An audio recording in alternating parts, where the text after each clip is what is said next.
Hi Girl Scouts, my name is Kathleen and I am the Program Manager for the San Luis Obispo area with Girl Scouts of California's Central Coast.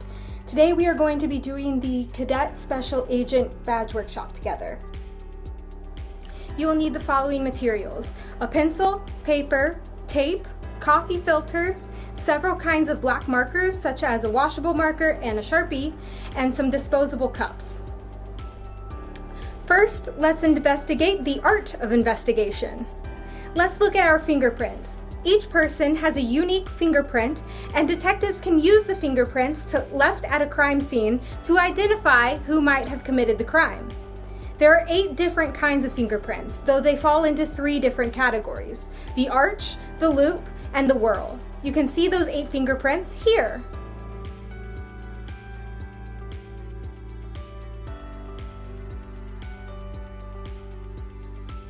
About 70% of fingerprints are loops, and they are by far the most common.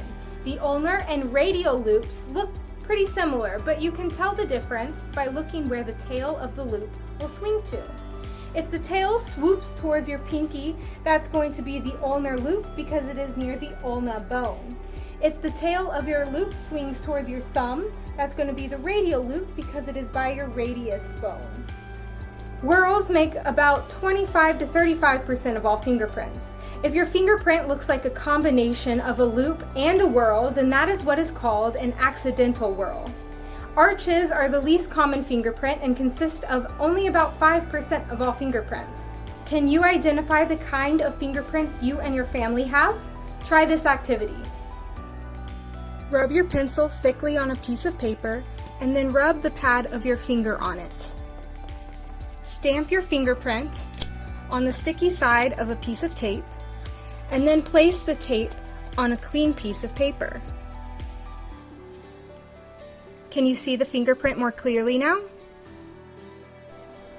Next, we will look at our perception of reality. Even if someone wears gloves and you can't take their fingerprints, they will still leave clues that will tell you what they did and where they walked. Gather all your family members in a large area that has some soft ground, such as dirt, sand, or some thick grass. Close your eyes and ask them to walk around. When they are done, open your eyes and take a look around. See if you can guess where they walked. In this section, we will try the science.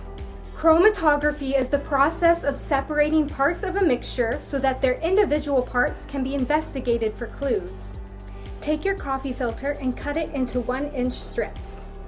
With your black markers, color in your coffee strips completely. You want to be sure that you only use one kind of marker on each coffee filter strip.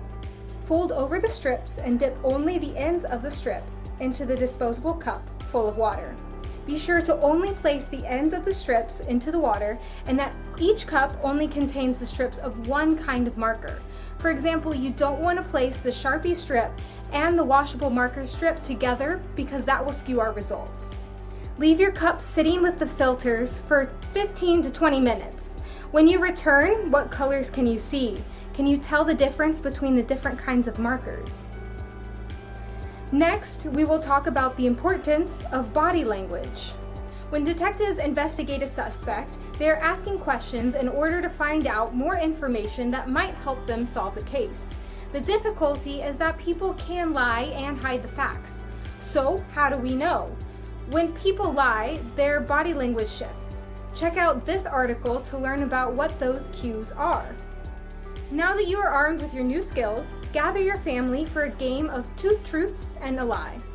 One at a time, each family member will come up with 2 truths and 1 lie about themselves and see if you can guess which one that they are lying about.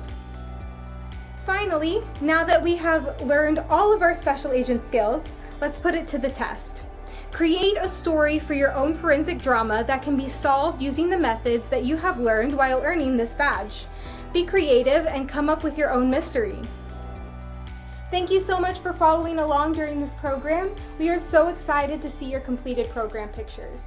Send us your photos to media@girlscoutsccc.org for a chance to be featured on our social media channels.